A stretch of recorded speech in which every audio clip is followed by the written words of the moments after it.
2011 ഞാൻ മലപ്പുറം ജില്ലയിൽ GM UPS Thoovakkad എന്നായിരുന്നു സ്കൂളിന്റെ പേര്. മുസ്ലിം സ്കൂളായിരുന്നു.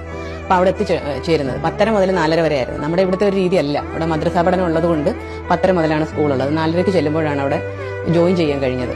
അപ്പോൾ അവിടെ എത്തുമ്പോൾ എല്ലാവരും സ്കൂളിൽ നിന്ന് ടീച്ചേഴ്സൊക്കെ പോകാനായിട്ട് നിൽക്കുന്ന സമയത്താണ്.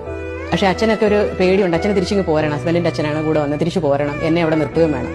അപ്പോൾ അവിടെ എത്തിയപ്പോൾ തന്നെ അവിടെയുള്ള മാഷന്മാര് പറഞ്ഞത്, നിങ്ങൾ ഒന്നുകൊണ്ടും ബേജാറാവണ്ട, നിങ്ങൾക്ക് റൂം കിട്ടിയില്ലെങ്കിൽ നിങ്ങൾ ബേജാറാവണ്ട, എന്റെ പുറത്തേക്ക് കൊണ്ടുപോകാം. ഇങ്ങനെ ഓരോരുത്തരും പറയുന്നൊരു അത് നമുക്ക് ആദ്യം ഒരു അതിശയം പോലെ തോന്നി. പിന്നീടാണത് കാലങ്ങൾ കഴിഞ്ഞപ്പോൾ നമുക്ക് മനസ്സിലായി അത് അവരുടെ ഉള്ളിൽ നിന്നും അവരുടെ ഒരു രീതിയാണെന്നുള്ളത് പിന്നീടാണ് മനസ്സിലായത്.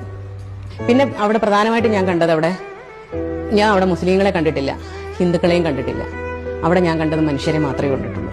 നമ്മുടെ ആദ്യത്തെ പ്രധാനമന്ത്രി ജവഹർലാൽ നെഹ്റു ജമ്മു കാശ്മീർ കണ്ടിട്ട് പറഞ്ഞിരുന്നു, ഭൂമിയിൽ ഒരു സ്വർഗം ഉണ്ടെങ്കിൽ അത് ഇതാണെന്ന്. അത് ആ നാടിന്റെ സൗന്ദര്യം കണ്ടിട്ടാണ്, ഭൂപ്രകൃതി കണ്ടിട്ടാണ്. പക്ഷെ ഞാൻ പറയും, ഭൂമിയിൽ ഒരു സ്വർഗം ഉണ്ടെങ്കിൽ ഇപ്പോൾ എന്റെ അറിവിൽ ഞാൻ മലപ്പുറമെന്നേ പറയുള്ളൂ. അത് അവിടുത്തെ ഭൂമിയുടെ പ്രത്യേകതയോ മറ്റൊന്നുമല്ല, അവിടുത്തെ മനുഷ്യരുടെ മനസ്സ് കണ്ടിട്ടാണ്.